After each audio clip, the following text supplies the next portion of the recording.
இடமுருக்கு அவல் பொறி அஞ்சரப்பெட்டு. Hi, welcome to சட்டுப்பட்டு சமையல். நான் தான் உஷப் தீனா. இன்னைக்கு என்னோட சட்டுப்பட்டு சமையல்ல ஒரு பொடி மாஸ் பண்ண போறாங்க. அந்த பொடி மாஸ் கேட்டினா பால் கட்டி பொடி மாஸ். அதாவது நம்ம வீட்டில் நிறைய வந்து எக்கு, வெஜிடபிள் இதெல்லாம் வச்சு பொடி மாஸ் பண்ணியிருப்போம். இன்னைக்கு வந்து நம்ம இந்த பன்னீரை வச்சு எப்படி பொடி மாஸ் பண்ணுறது பார்ப்போம். இது கொஞ்சம் டிஃப்ரெண்ட்டாக இருக்கும். நம்ம ரெகுலர் ஸ்டைலோட கொஞ்சம் டிஃப்ரெண்ட்டாக இருக்கும். நம்ம இது எப்படி பண்ணுறது பார்ப்போம். அதுக்கு முன்னாடி இது தேவையான இன்க்ரீடியன்ஸ் பார்ப்போமா.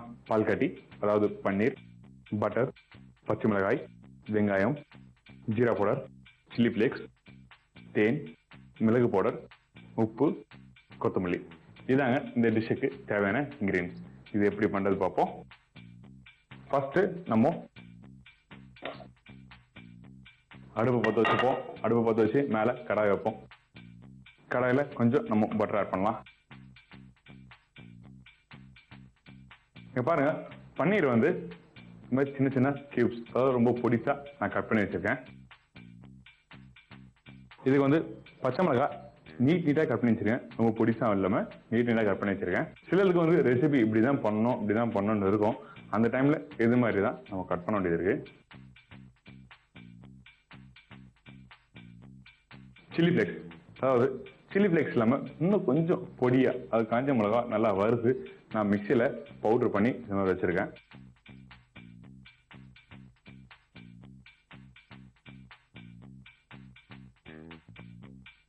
கொஞ்சம் வெங்காயம், வெங்காயம் அதிகமாக வேண்டாம், கொஞ்சமாக போட்டால் போதும்.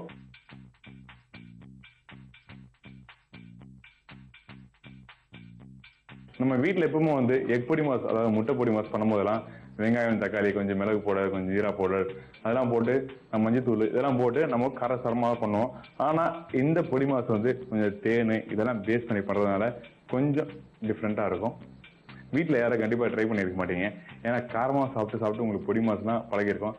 இன்னைக்கு வந்து கொஞ்சம் இனிப்பு காரம் ரெண்டும் சேர்த்து உங்களுக்கு சொல்கிறேன். இது எப்படி பண்ணுறது பார்ப்போம்.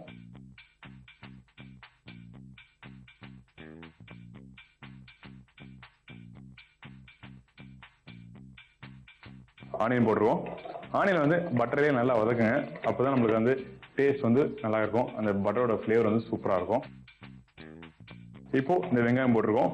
இந்த வெங்காயத்தோட இதை கட் பண்ணி வச்சிருக்க அழகா அப்புறம் இந்த பன்னீரை வந்து இதில் ஆட் பண்ணுறோம். இந்த பன்னீர் நல்லா சோத்தே பண்ணுங்க.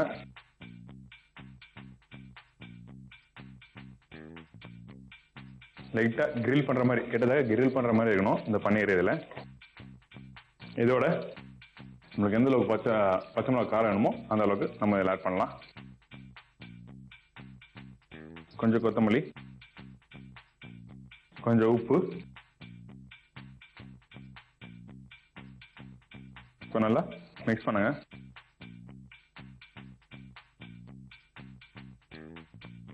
ரொம்ப ஒரு ஈஸியான ரெசிபி. ரொம்ப கஷ்டப்பட்டு நிறைய இன்கிரீடியன்ஸ், அதாவது நிறைய பொருட்கள்லாம் பேஸ் பண்ணி பண்ணுற மாதிரிலாம் இல்லை. வீட்டில் எல்லார் வீட்லையும் பச்சை மிளகா இருக்கும், வெங்காயம் இருக்கும், காஞ்ச மிளகா இருக்கும், தேன் எல்லாமே இல்லாத வீடே இல்லை. அதனால வந்து வீட்டில் இருக்க இன்கிரீடியன்ஸ் பேஸ் பண்ணி தான் நான் உங்களுக்கு ரெசிபி சொல்லித்தரேன். நீங்கள் இந்த பன்னீரை வந்து நீங்கள் பட்டர் போட்ட பிறகு அப்படியே விட்டீங்கன்னா லைட்டாக அந்த கோல்டன் ப்ரௌன் ஆகும். பாருங்கள், அந்த பன்னீர் வந்து கலர் மாறும் பாருங்கள், கோல்டன் ப்ரௌன் ஆகும். ஸோ நீங்கள் அந்த கோல்டன் ப்ரௌன் ஆகும்போது நம்ம இந்த மிளகு பவுடர், சில்லி ஃப்ளேக்ஸ் இதெல்லாம் போடலாம். அதே மாதிரி இன்னொரு குறிப்பு சொல்கிறேன். நிறைய பேர் வெங்காயம் தக்காளி போட்டுன்னு அப்படி கிண்டினே இருப்பாங்க, மிக்ஸ் பண்ணினே இருப்பாங்க. அப்படி முதல்ல பண்ணக்கூடாதுங்க. நீங்கள் வெங்காயம் போட்டு ஒரு 2 செகண்ட் 2 நிமிஷம் விட்டு விட்டு தான் நீங்கள் மிக்ஸ் பண்ணணுமே தவிர உடனே மிக்ஸ் பண்ணக்கூடாது. அப்போதான் அந்த ஆனியன் வந்து ப்ராப்பராக வந்து வதங்கும் போது தான் அப்போ வந்து நம்மளுக்கு கோல்டன் ப்ரௌன் வேணுமோ இல்லை டார்க் ப்ரௌன் வேணுமோ அது மாதிரி எடுக்கலாம். நம்ம ரொம்ப ஒரு ஈஸியான இருக்குது. ஃபர்ஸ்ட் நான் வந்து வெங்காயம் போட்டேன், பட்டரு, பச்சை மிளகா, இந்த பன்னீர் போட்டு நல்லா சோதனை பண்ணிடுங்க. பாருங்க, அந்த கோல்டன் ப்ரௌனில் லைட்டாக கலர் மாறுது. இப்போ என்ன பண்ண போறேன்னா இன்னும் கொஞ்சம் கொத்தமல்லி போடுறோம்.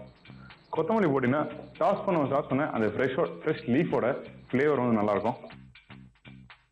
நான் ஆல்ரெடி சொல்லியிருக்கேன், நிறைய டிஷ்ஷில் வந்து நம்ம டெய்லியும் மார்னிங் வந்து ஃப்ரெஷ் வெஜிடபிள்ஸ் சாப்பிட்டா ரொம்ப நல்லது.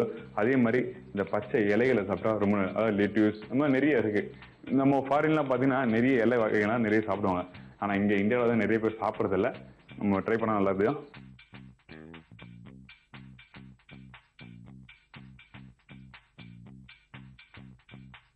இப்போ ரெடி ஆயிடுச்சு.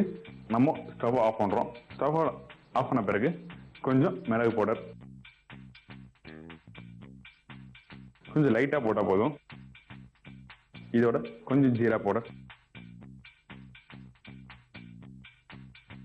காஞ்ச மிளகா ஒரு பிஞ்ச், அதாவது ஒரு பிடிக்கு காஞ்ச மிளகா லைட்டா போட்டிருக்குன்னு தெரிஞ்சா போதும், மற்றபடி அதிகமான தேவையில்ல.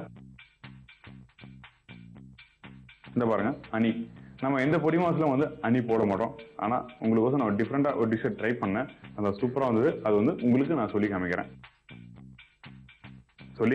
பண்ணி காமிக்கிறேன். இப்போ இந்த ஹனி வந்து இதுல போட்டிருக்கேன்.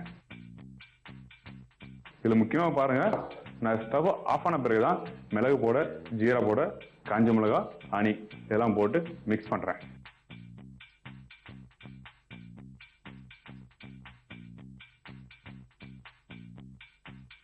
ஏன் அப்படி போடுறேன்னா, நம்ம மிளகுலாம் போட்டு குக் பண்ணினா காரம் அதிகமாகும்.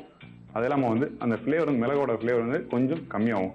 நம்ம ஸ்டவ் ஆஃப் பண்ண பிறகு மிளகு போட்டு டாஸ் பண்ணினா அந்த மிளகு தூளோட ஃப்ளேவர் வந்து நம்மளுக்கு அந்த டிஷ்லேயே இருக்கும். சாப்பிடும்போது நம்மளுக்கு ஈஸியாக ஃபீல் பண்ணலாம். ஓ, இதில் மிளகு போட்டிருக்காங்க, இதில் சீரகம் போட்டிருக்காங்க, இதில் தக்காளி போட்டிருக்காங்க, நம்ம ஈஸியாக கண்டுபிடிக்கலாம். இப்போ இந்த பொடி மாஸ் வந்து அழகா நான் பிளேஸ் பண்ணுறேன்.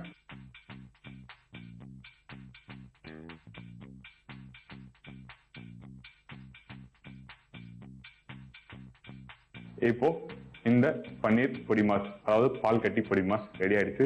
இப்போ டேஸ்ட் பண்ணி பார்ப்போம். டேஸ்ட் பண்ணி பார்த்துட்டு இது எப்படி இருக்கு நான் உங்களுக்கு சொல்றேன்.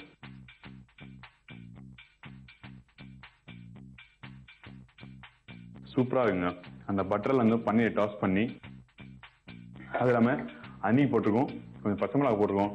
லைட்டா ஹனி வந்து கொஞ்சம் இனிப்பு கூட இருக்கணும், பச்சை மிளகா காரம் ஒரு மடங்கு கம்மியா இருக்கணும். இதெல்லாம் பார்த்தா சூப்பரா இருக்கு. டேஸ்டும் அருமையா வந்திருக்கு.